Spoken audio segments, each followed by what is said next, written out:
Well,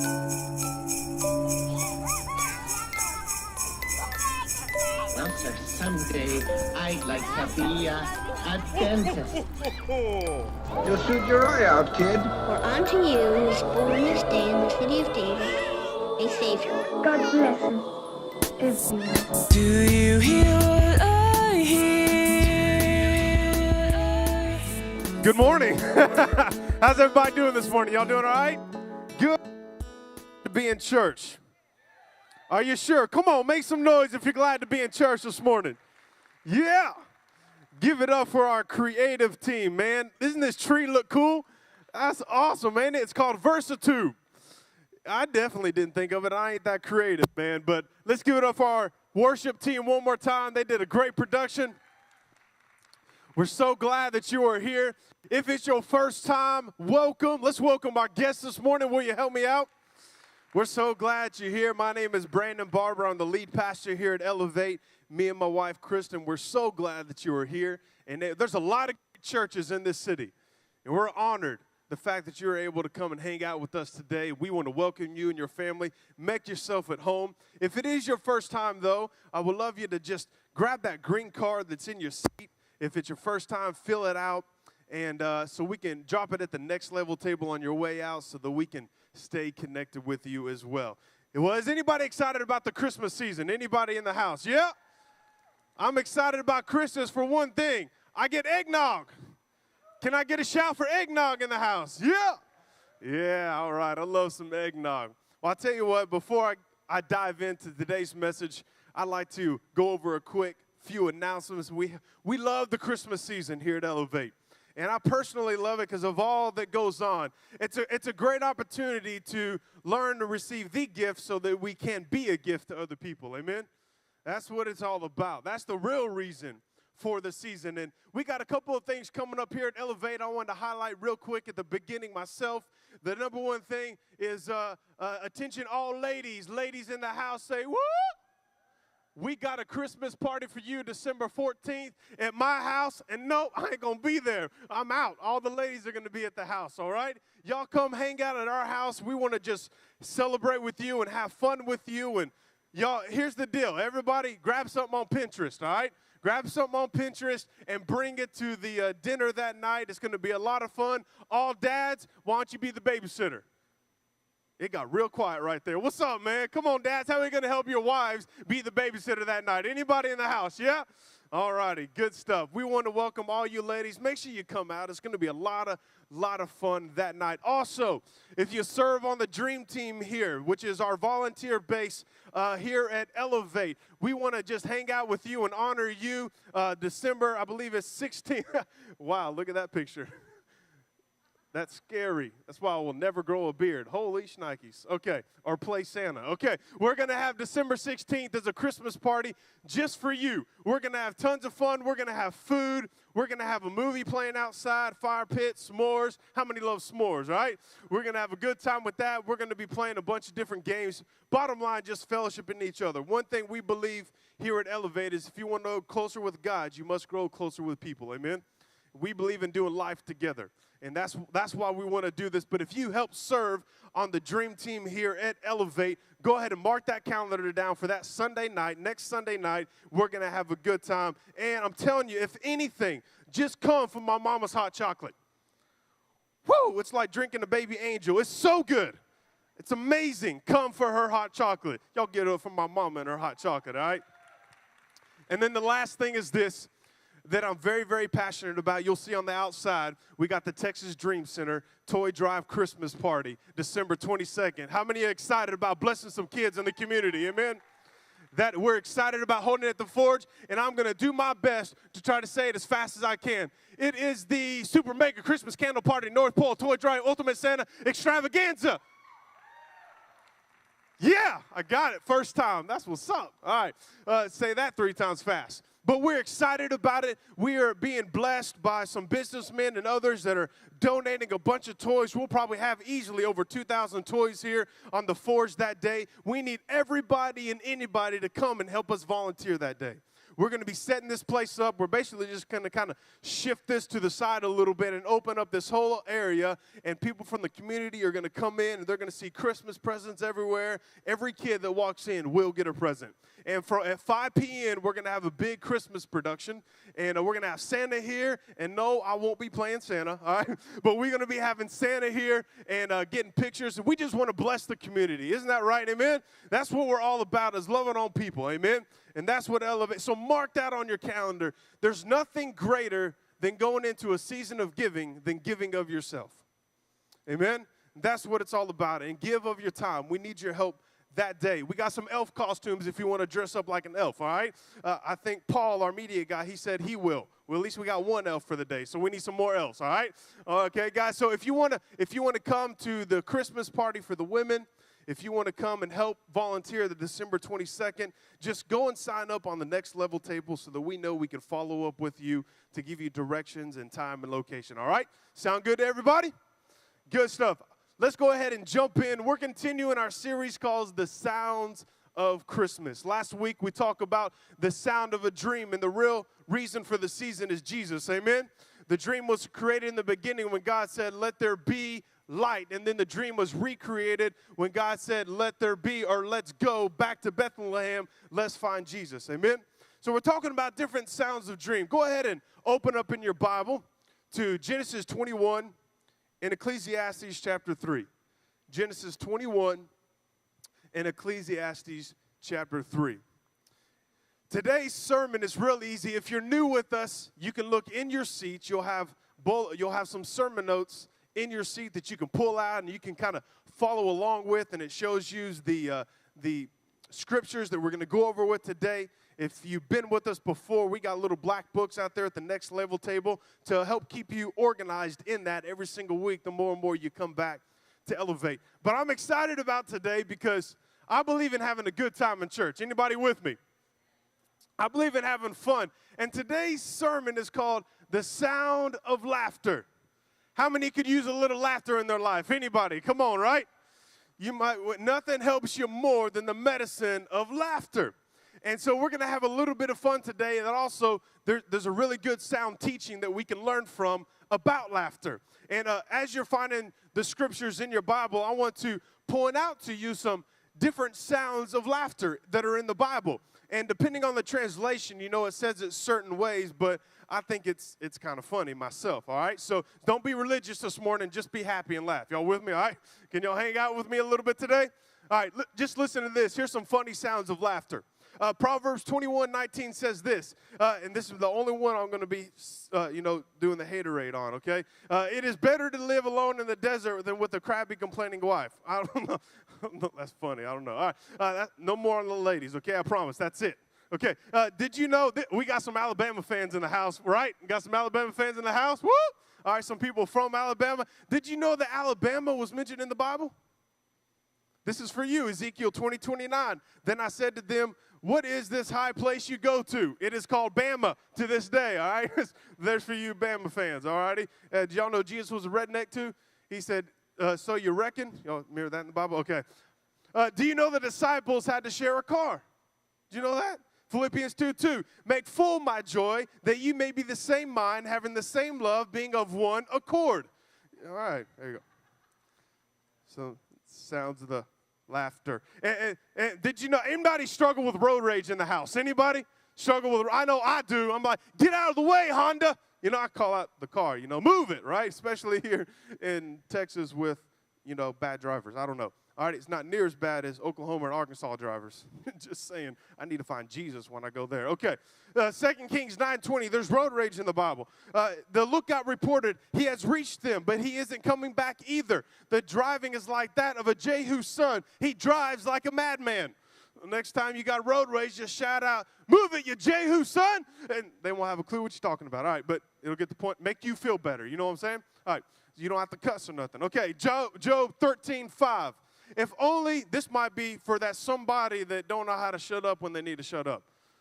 I don't know, maybe you can use this. Job 13:5. If only you would be altogether silent, for you, that would be wisdom, 2 Kings 2:23 through 24. This one's just kind of funny to me. From there, Elisha went up to Bethel, and he was walking along the road with some youth, and some youth came out, and they jeered at him. They were making fun of him. They said, "Go on up, you bald head," they said. "Go on up, you bald head." And he turned around. Elisha got mad, and he looked at them, and he called down a curse on them in the name of the Lord, and 2 bears came out of the woods and mauled the youth. Here's what I've learned. Don't mess with the bald preacher. You know what I'm saying? got that receding hairline, so don't mess with me. Don't be calling me a bald head. You know what I'm saying? All right. Proverbs 27:14. If a man loudly blesses his neighbor, this is really my wife's verse. How many are not morning people? Anybody in the house not a morning person? This is your verse. If a man loudly blesses his neighbor early in the morning, it will be taken as a curse. Don't mess with me in the morning, right? Let me wake up. All right. There's also, here's one in Acts 29. As Paul spoke on and on, a young man named Ephesus sitting on the windowsill became very drowsy. Finally, he fell sound asleep and dropped 3 stories to his death below. Here's the moral of the story. If it's a boring preacher, don't sit in the balcony. All right. There's proof that women who like to gossip won't be in heaven. As that Revelation 8:1 said, when he opened the 7th seal, there was silence in heaven for about half an hour. All right. And finally, here's the last thing, sounds of laughter. A young and nervous bride planning her wedding was increasingly terrified about her upcoming marriage. To calm her nerves, she decided to have a Bible verse which she had always brought her comfort. It was 1 John 4:18. For there is no fear in love, for perfect love casts out fear. And she wanted it engraved on her wedding cake. So she called the caterer, and she made an appointment to have that ready for her wedding. So about a week before the wedding, the catering company called and said, "Ma'am, are you sure you want this on your wedding cake?" And she said, "Yes." And they asked her a few more questions, and they went ahead and put it on her wedding cake just as she had requested. Now the wedding day came, and everything was wonderful, and everything was beautiful, and the ceremony was great. And then came time for the reception, and all of a sudden she got upset because she realized instead of 1 John 4:18, they put John 4:18 in the Bible, and it says this: "For you have had 5 husbands, and the woman who you now have is now not your husband." How many know that just became a bad day real quick, right? Come on, put your hands together for some sounds of laughter in the Bible. God believes in having a good time, amen? Even when seasons are bad, we're supposed to have a good time in life. Now let's look at our main text today, what we're going to read in Genesis 21, starting with verse 1. It says this, talking about the sounds of laughter. The Lord kept his word and did exactly what he had promised. You should underline that word, circle it, highlight it, exactly. How many are thankful that our God does exactly what he's promised to you and me? So she became pregnant, and she gave birth to a son, for Abraham was in his old age. And here it is, underline this. This happened at just the time that God said it would. And Abraham named their son Isaac. 8 days after Isaac was born, Abraham circumcised his son, and as God had commanded. Abraham was 100 years old when Isaac was born. Verse 6, this is where we're going to focus on. And Sarah declared, "God has brought me laughter. And all who hear about this will laugh with me." Not at me, but with me. You know, you really could title this message something else. If you were to give it another title, it would simply be this: God has brought me laughter. How many could use some laughter in your life this morning? Amen? Let's pray. God, use us. Amen. Amen. All right. I'm ready to get to twerk, okay? Believe in quick prayers. Anybody believe in quick prayers? Especially when you eat, all right? All right, here we go. But here's the thing, is that reading this, and we're talking about laughter in the Bible, is that everything that was prophesied to Abram before he became Abraham has come to pass. It took some time, but it came to pass. Somebody say, it comes to pass.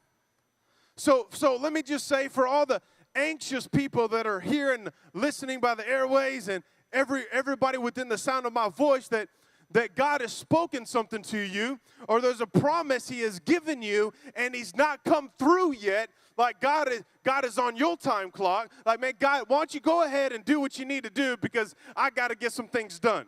Just maybe this sermon today is for you. Because God has promised you and me something, whether that promise is freedom.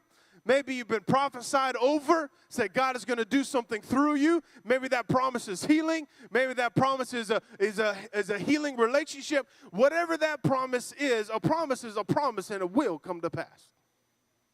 But here's what we got to think is that it doesn't happen on our time, but it happens on his time. And so here in Genesis 21, it's presenting to us that it's going to happen at exactly the time that God said it was going to happen. So let's start at the top. It says at the very beginning, God kept his word. Somebody say he keeps his word.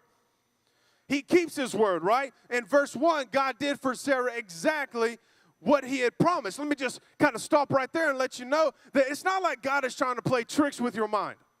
It's not like he's trying to dangle a carrot in front of you for you just to follow him, and he teases with your emotions, and he teases with what he's called you to do. No, he's going to give it to you. Whatever it is that you're believing for, it comes with patience. It comes with, somebody shout patience. It comes with patience. You don't get it by trying to pressure it in. There's something that has to be worked out in you from the time that he speaks it to you between the time that he gives it to you. It's got to be worked in you so that when he gives it to you, you can keep it. You don't want God to give you something that you can't keep, am I right?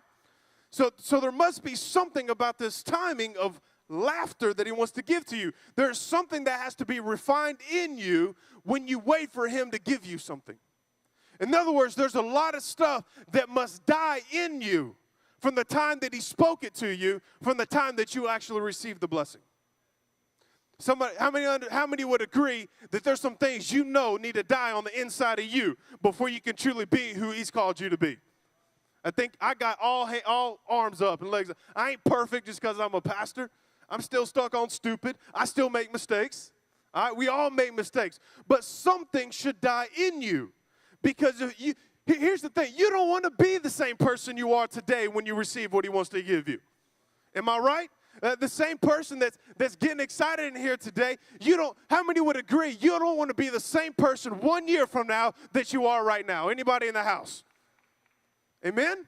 So you don't want to be that person, but you're like, well, Pastor, I just laid it before the Lord, and I don't really need anybody else. I've taken care of it. I've consecrated myself. Everything's going to be okay. No. The Bible says the heart is desperately wicked. Who can know it? So here's the thing. You don't even know you.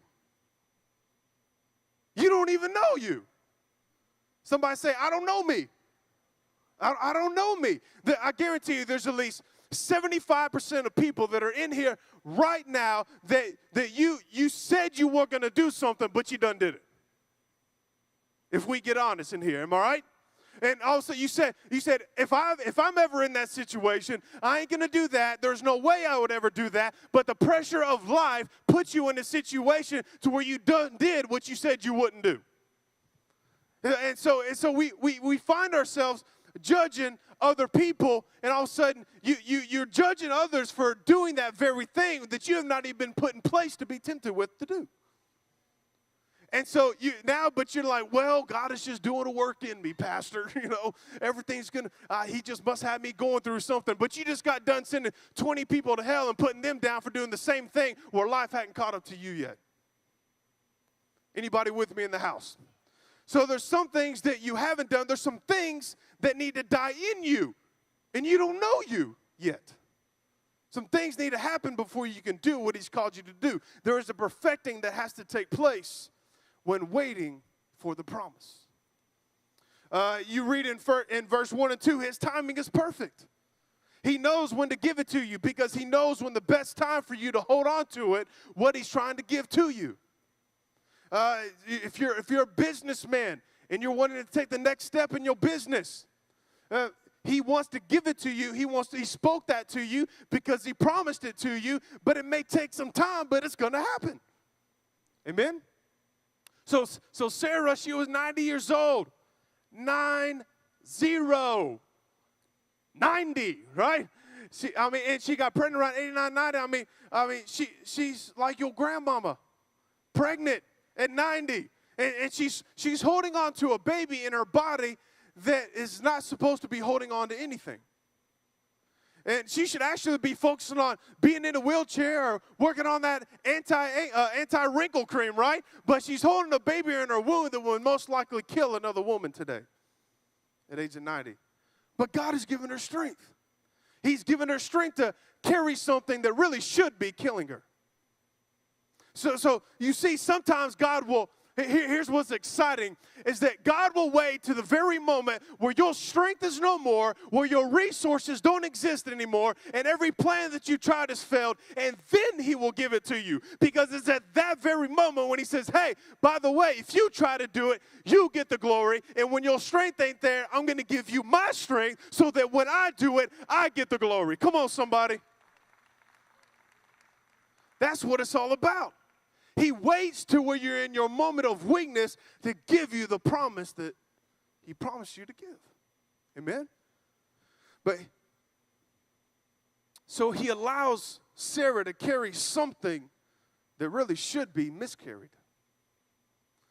You ever felt like God has called you to do something and you don't really know how it's going to happen, right?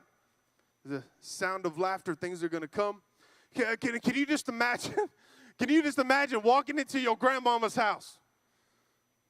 And just, you imagine people peeking around the corner looking at Sarah in the tent at 9 months pregnant and be like, Lord Jesus, what? Can you imagine? And your grandma may even be 90 years old and you walking in and she's like, oh, baby, hand me my prenatals, will you, please? Hand me my Geritol. Oh, this baby's kicking. Oh, Jesus. Man, I think if I walked in on my grandmama at 90 years old pregnant, I might throw up a little bit in my mouth. I'm just saying, I don't know, man. You don't want to walk up on your grandmama at 90 years old. Man, right? Okay, so, but here's the thing. But she's 90, and she's carrying a promise. And although she should not be carrying this promise, God said it's going to happen on my time frame, not your time frame. Her time frame was over. And when the world said no, that's when God stepped in and said yes, that it can happen. So everything about this blessing don't match. Because she's past childbearing age and Abraham is old. But God's promise don't care about your time frame. He cares about his time frame. Would anybody agree with that this morning? So, but if it's a promise, it's a promise. And I don't care how long you have to wait for it. If I got to wait through the summer, if I got to wait through the winter, if I got to wait through the spring, if I got to wait through the fall, it don't matter. I know that if he said it was going to happen, I believe in the daddy God that I serve, and it will happen. A promise is a promise. You have to carry it. You have to rehearse the promise more than you rehearse your doubt. You go on to read verse 3 and 5 and 21, and it says, Abraham was old. He was 100 years old, and he was old enough to be his great-great-granddad, but God gave him the strength to be his father. In other words, he gave him a strength to sow seed out of season, to reap a harvest. Y'all with me? Verse 6 says, Sarah declared, God has brought me laughter. Somebody say laughter.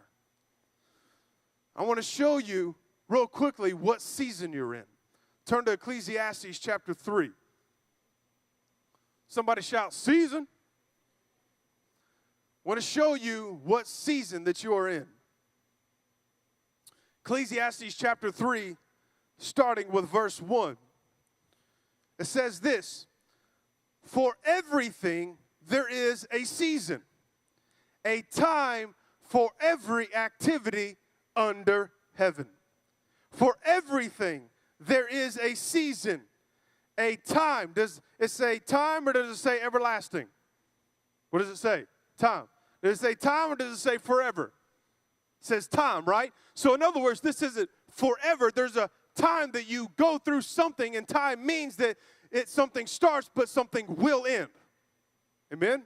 For everything there is a season, a time for every activity under heaven. So here's my point in this, is that it's not that God's not going to give you what he promised you and what you need. It's just you may not be in the right season yet. The real reason is the season, right? Okay? Well, you may not, it's not that he's not going to do it for you. You just may not be in the right season to get it. For you to operate that activity, it must line up with the right season. For example, if I give my 4-year-old little daughter the keys to my car to go drive, I'm not going to do that, am I? Because it's the wrong activity for the wrong season, right?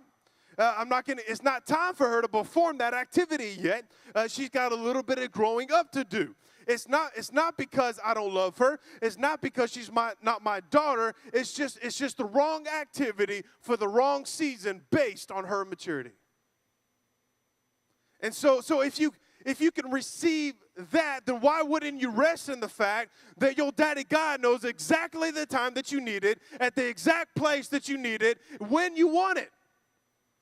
Amen? If he knows that, why not? You got to ask yourself, are you in the right season? Without you getting offended that it's not coming to you sooner than what you want. You got to ask yourself, maybe it's a maturity thing. Why you're not getting what he promised he would give you. It could be a maturity thing. Maturity has nothing to do with age. I've met a lot of adults in my lifetime that are acting very childish. It has nothing to do with age. Maybe it's a maturity thing, and God loves you so much that he wants to save you from wrecking the moment and the promise that he wants to give you. And it goes on to read in verse 4. It says this: there is a time to cry and a time to what? Laugh. A time to grieve and a time to dance. There is a time to cry and a time to laugh. There is a time to grieve and a time to dance. If you go on to read the rest of chapter 3, you'll see different activities that God gives you a season to act upon. And he says, though, in verse 4, that he will give you a season to cry. He will give you time to cry. If you've lost a loved one or you're going through something that has sucked the entire life out of you, you know what? He'll give you a season to cry. He'll give you a season to go, God, why is this happening? You call this love? Man, has anybody been there? I know I have. I've straight up called God out, said, what are you doing? This ain't what I signed up for. But he gives you a season to cry, but he also gives you a season to laugh. And when you're in that season of laughing, you shouldn't be crying. And when you're in that season of crying, you shouldn't be laughing. He gave you a season to grieve, and he gave you a season to dance. In other words, my question to you this morning, church, is, do you know what season you're in? Ask yourself, do you know what season you're in? Because if you don't know what season that you're in, you'll be performing the wrong activity at the wrong time. And you get frustrated that you're not getting what you want. Anybody with me in the house? So if you're in the wrong season, you'll be performing the wrong activity at the wrong time. You know, there ain't nothing worse than seeing somebody who ain't checked the news and who ain't checked the weather, and they walk outside with flip-flops and a cut-off T-shirt and shorts, and it's 19 degrees outside. And they have the audacity to get mad at the weather, right? For saying, man, I can't believe it's this cold out here, right? Or they get out of the car and it's raining and they run to the vehicle, and then they get upset for not checking the weather to see if they needed an umbrella, and they get all mad for getting wet. Anybody been there? Gut check. I have, right? You don't even check to see what season that it is. You know, we have many believers in the body of Christ who end up frustrated with their lives because they don't know what season that they are in. Or worse, you don't accept the season that you're in. No, let me go ahead and just throw this out in the atmosphere right here. Is this. Let's say you're living in New York. You're in NYC, right? Probably the coolest city other than Houston. Yeah. All right. I know New York's pretty cool, though, right? All right. But New York City is cool, and you're snowed in, and it's 18 feet of snow. and you can't go anywhere, and you turn on the TV, and all of a sudden you see, boo-doo, right? You see, live in Miami, the Surfers Championship. And then you see everybody's on the beach, and it's 90 degrees. They're in their flip-flops. They're in their swim trunks. And then you just start hating on them. Like, man, they should be cold like me. You get mad that they're all warm and that you're cold, right? And you start hating on them like they should be miserable like me, and they should be just cold like me. You see, you start hating on people that's not even in the season that you're in. And you become bitter. Because you feel like, because you feel like everybody should be in the season that you're in. They should suffer like you suffer. They should be mad like you should be mad. They should cry like you cry and hurt like you hurt. And you can't rejoice with somebody else when they're getting their blessing because you're too mad about the blessing that you're in. You know what I like to just tell people like that are bitter and so, hey, just go get yourself some eggnog, grab a book, all right, sit by the fire, read a little bit. It's just a season. It's going to be all right. It's going to pass. You know what I'm saying? For anybody, though, that thinks that your blessing is only wrapped up when everybody else goes through what you go through, you're missing it. Because you could literally be you can meet somebody that's in spring and just skipping and jumping and having a good time, right? Y'all like that? Okay. All right, skipping and jumping, and you right in the heart of the dead of winter.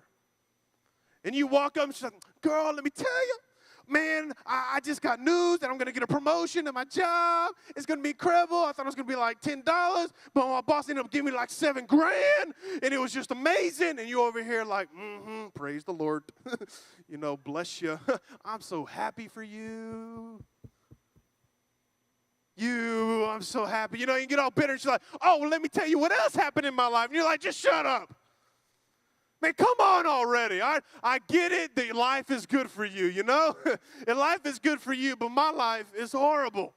Enough already. But here, let me ask you something. That I'm not preaching anything that I haven't gone through myself. Y'all get that, right? I've been like this. But let me ask you something. Why are you upset? Why are you upset? There ain't nothing to be upset about. It's just a different season. But get excited because guess what? Yours is coming. Yours is coming. Come on, church. Somebody say, mine is coming. Your season. Why do you get upset that the promise hasn't been fulfilled? A promise is a promise, but it's just not your season yet. So don't get upset. It's okay to admit. In other words, here's the point. If you miss your season to cry, you'll never find your season to laugh. If you miss your season to cry, you'll never find your season to laugh. My skin's got a bad leak in it right now. Bad idea to wear the jacket, I guess. All right. But if you miss your season to cry, you'll never find your season to laugh. You got to learn how to cry and to enjoy that season. Don't come in here and be a holy roller and be like, man, if I speak negativity over my life, then God's going to be mad at me, and I can't just speak that kind of stuff. No, it's okay that if life sucks, just to admit, man, this sucks. Anybody with me in the house, right? It's okay to walk in here. Don't act like you're coming up in here and just putting them up and putting them in God. Thank you, Jesus, for not giving me a job. Thank you, Lord, for not sending me that money, man. Don't give me money. Don't give me a job, right? Thank you, Jesus. No, we ain't doing that, are we? We ain't doing that at all, right? It's okay to admit that things are bad, that you're going through a season of crying. It's okay. God gives you that season. Maybe you haven't had a job in 8 months. You know what? You're giving him a sacrifice of praise. All right? A sacrifice of praise. But now listen to me, though. I'm just trying to free you a little bit this morning. It's to get you to embrace the season you're going through. It's okay to go through a season and call a spade a spade. It's okay. We miss it because we don't accept the season that we're going through. But just be real.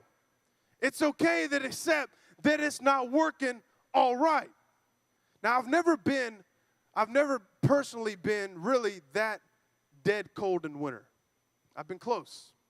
I've been very, very close. I've lost some loved ones, but it hurts, but it's not like I've lost somebody so close that it just straight knocked me out and I couldn't do anything.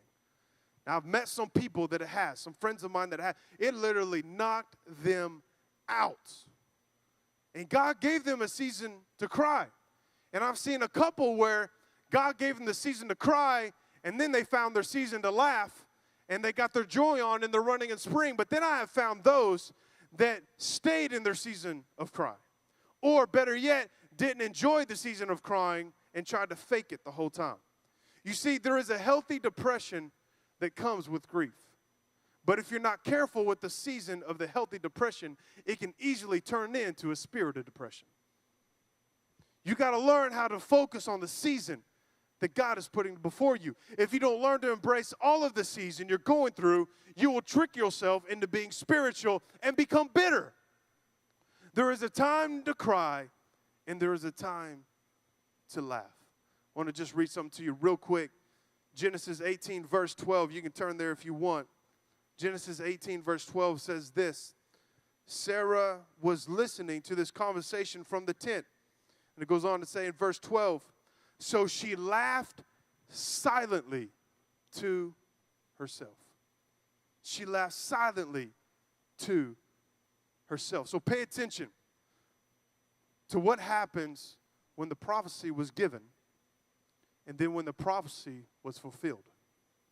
When Sarah heard the prophecy, it sounded so outlandish that she laughed silently to herself. But when the prophecy was fulfilled, she laughed out loud. There's a difference. When she heard the prophecy, she laughed. When the prophecy was fulfilled, she laughed. But it was two different laughs.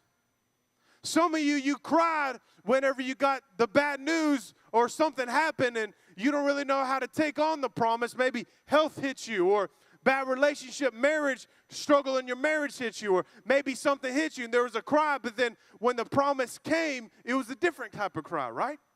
It was a joyous cry. And it says back in Genesis 21:6 that God has brought me laughter. So, in other words, the first laughter came from her, but the second laughter came from God. It came from God. The first laugh emanated from the inside of her, and she laughed within herself, not knowing how this was going to happen. Then the Lord brought her laughter. In the midst of her disbelief, He brought her laughter. In the midst of your disbelief, waiting on your healing. In the midst of your disbelief, waiting on your finances. In the midst of your disbelief, waiting on your job to come through. You know what? He will bring you laughter. Isn't that good news? He will bring you laughter. The promise was so significant to Sarah that she actually named her son Laughter, Isaac, which means he laughs. God said, I'm going to give you something that is so much of a blessing that you can't help but wake up in the morning and laugh, and all those who laughed at you will now laugh with you. How many know when you feel like God's called you to do something that people just laugh at you and like, yeah, right. But all of a sudden, when the promise is fulfilled, those people who are laughing at you are now laughing with you. Look at Ephesians 3, chapter 20. If you guys want to turn there, you can. Ephesians 3, chapter 20. I kind of got a lot of scripture with you this morning.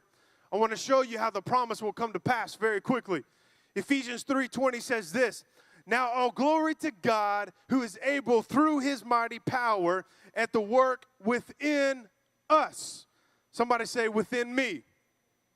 To accomplish infinitely more than we can ask or think. Do you know how the promise is going to come to pass in your life? Within you. It's going to come to pass within you. You see, we get it mixed up. We're sitting here on waiting God to move. God move, God move, God move. When He's been here since the beginning of time, He's just waiting on you to move. He's been here. It's going to come to pass within you. That's what Sarah and Abraham were struggling with in this prophecy of the promise that was spoken to them. They did not believe that it could happen to them because of the surroundings of what the world says against them. That's why they went out. That's actually because they didn't believe of what God spoke into their life. They actually went out and tried to get it another way. You remember, if you go on to read, they went to try to go get Hagar and said, you know what, maybe God will bless us this way because I don't see how He's going to use me to give me what He told me He would give me. So that's the real issue. The real issue in this story, if you want to find the sound of laughter, the only way you're going to find it is getting rid of the issue of self-esteem. In other words, the real issue is if you don't believe that you are as anointed as God has called you to be, if you don't believe you're as blessed as God has called you to be, if you don't believe you're as gifted in what God has called you to be, then you'll never find the promise of what he's promised you to have. You got to believe in you and what he's called you to do. You got to believe in the miracle that it's going to take place. You got to believe that the finances are on their way. Amen? So God is just, he's constantly trying to fight with your self-esteem, and he's trying to get your mind to line up with what he spoke to in your spirit to be and to do. You got to get your mindset. Somebody say, get your mindset. If you got a calling in your life and you don't believe in yourself to do it, you can literally frustrate the plan of God. You keep on trying to tell him what you can't do when he's told you what you can do. And so why do you think, why in the world, though, would you think that God is going to tell you to do something and not equip you to perform it? Amen? In other words, I guarantee you there's probably many people in here that God has told you to do something. You've known about it for 2+ years. But you ain't done it. People have even come up to you and said, you know what? You would be great with that. And you're like, yeah, I know I should be, right? But you have a hard time believing it in yourself because you don't think that you can do it. Just like, I'll be honest with you, when me and my wife, when we were called to start this church, we were like, when God first spoke to me, he spoke to me in a dream about it. I made 2 major decisions in my life. Both of them, God showed me literally in a dream what I was going to be doing. When I woke up, I didn't receive it. I was like, no, this ain't going to happen. I'm just being honest with you. Now we obviously live and breathe it, and it's what we love to do. But at the time, I didn't believe in me.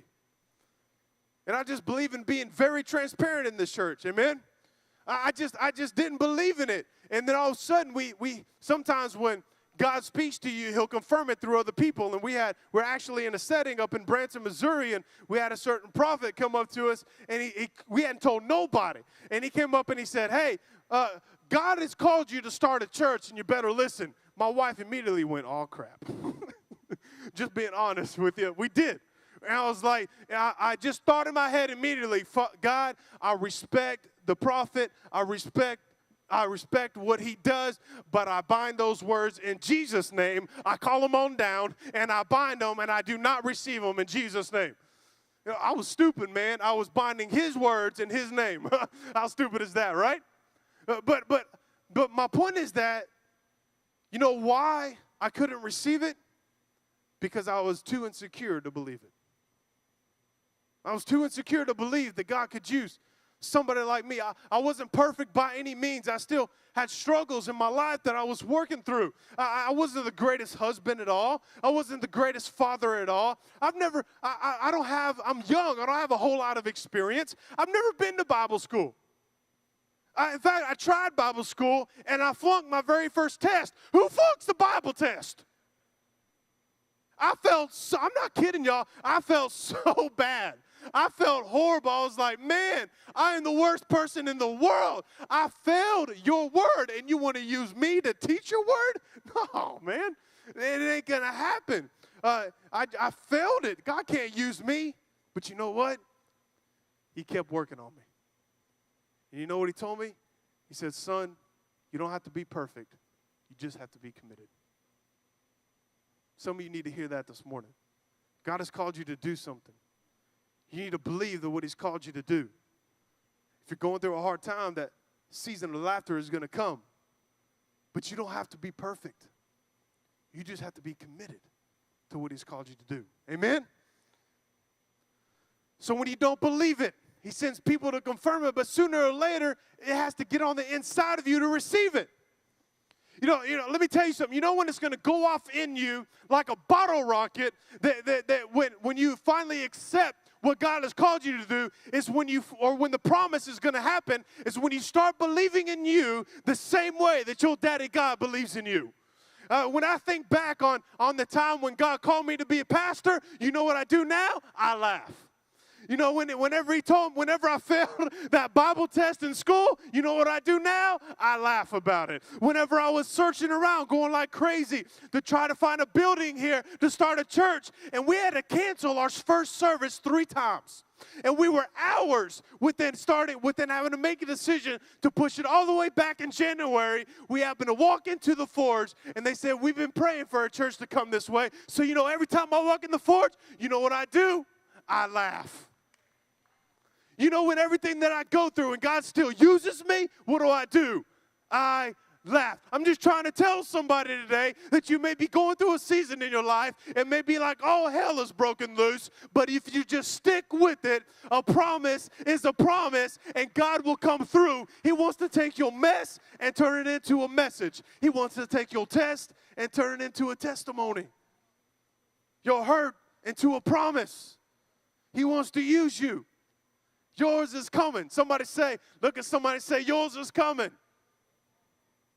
There is a promise over your life that I'm telling you is going to make you laugh.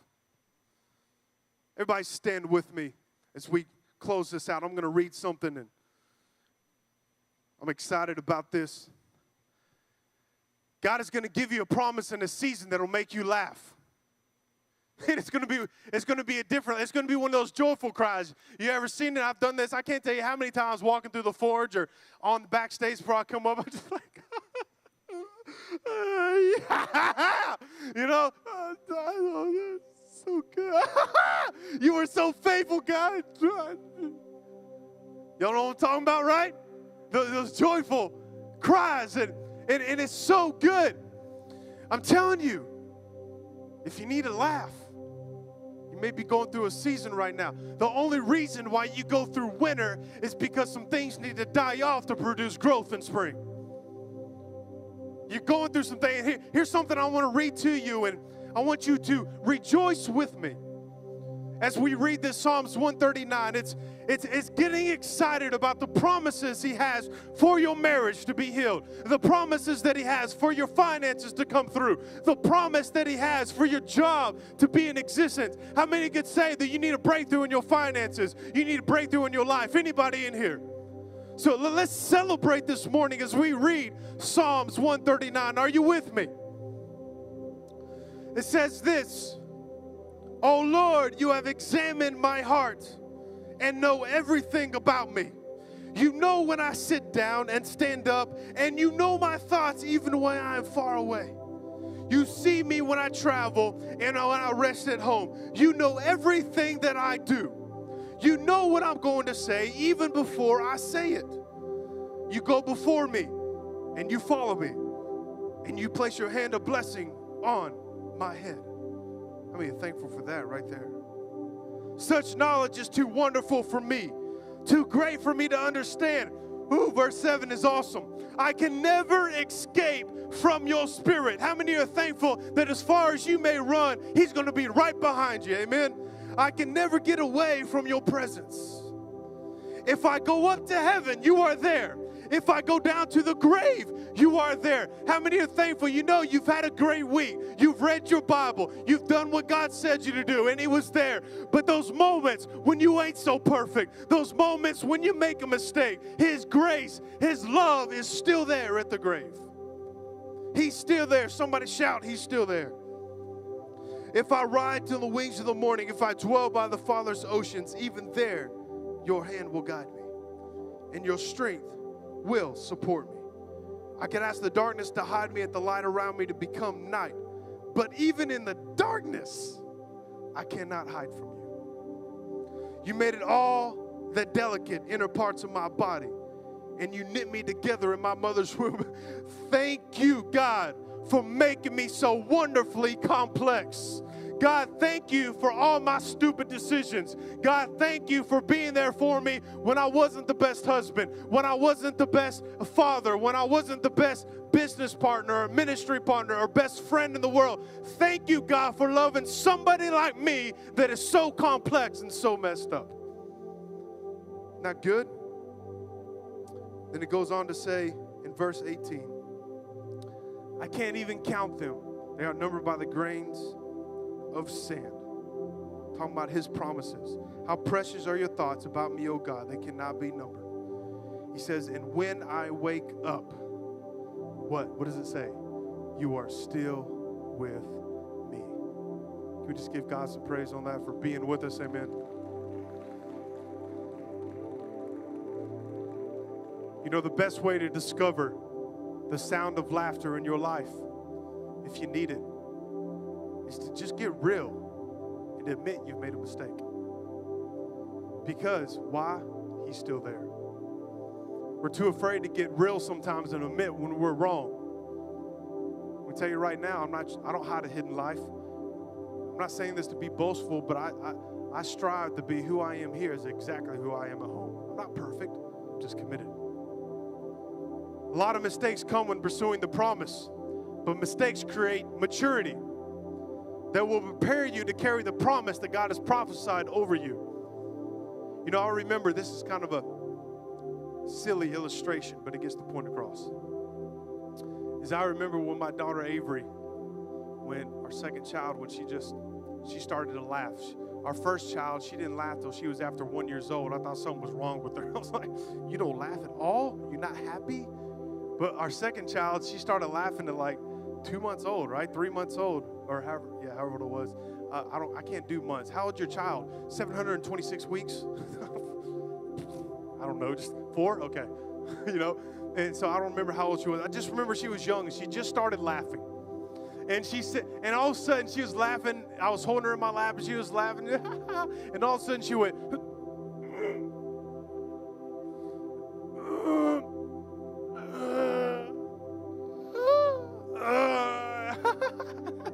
I was like, no, you didn't. She just straight boo-booed in my lap. I was like, what's going on?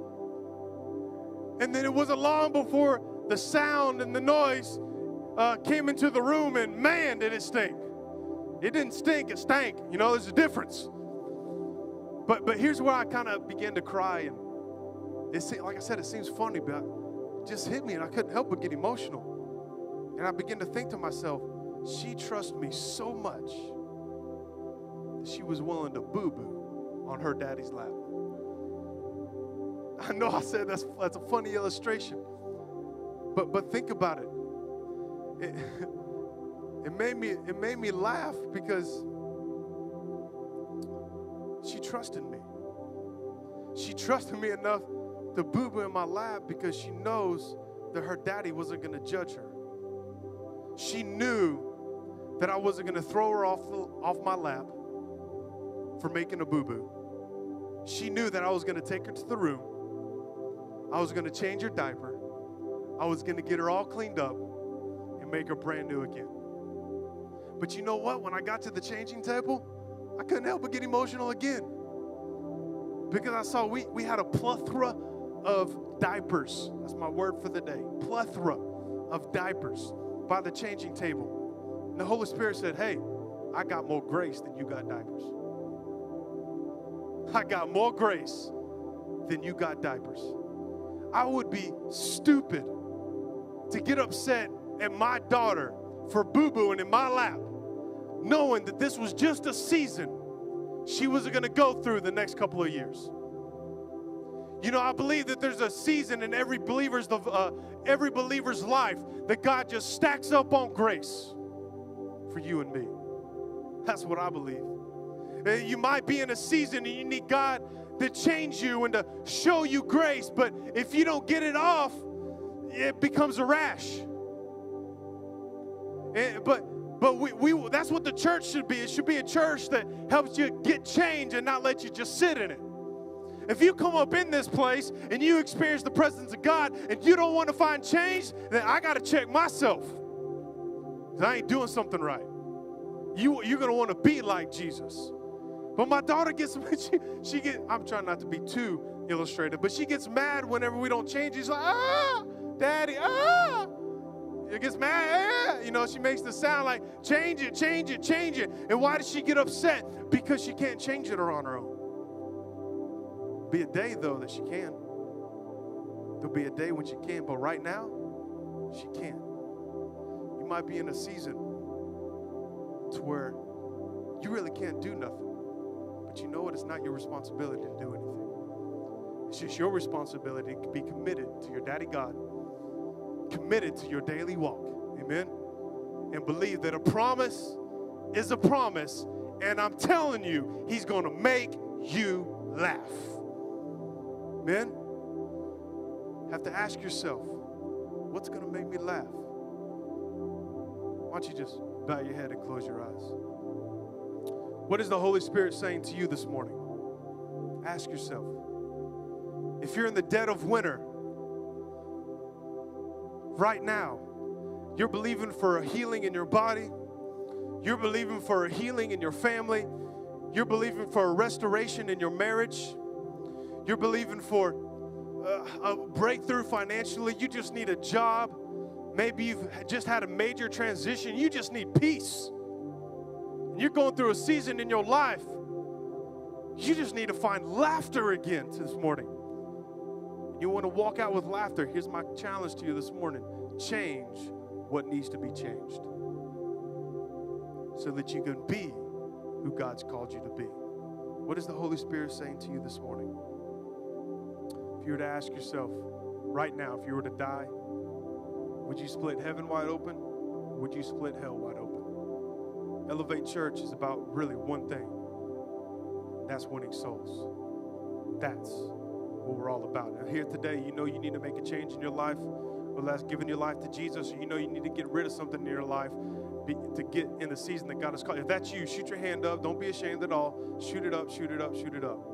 Hands going up everywhere. Thank you, God. Thank you. Let me just pray for you right now. Father, we just thank you so much, God. We thank you for who you are. Holy Spirit, we thank you for being in this place.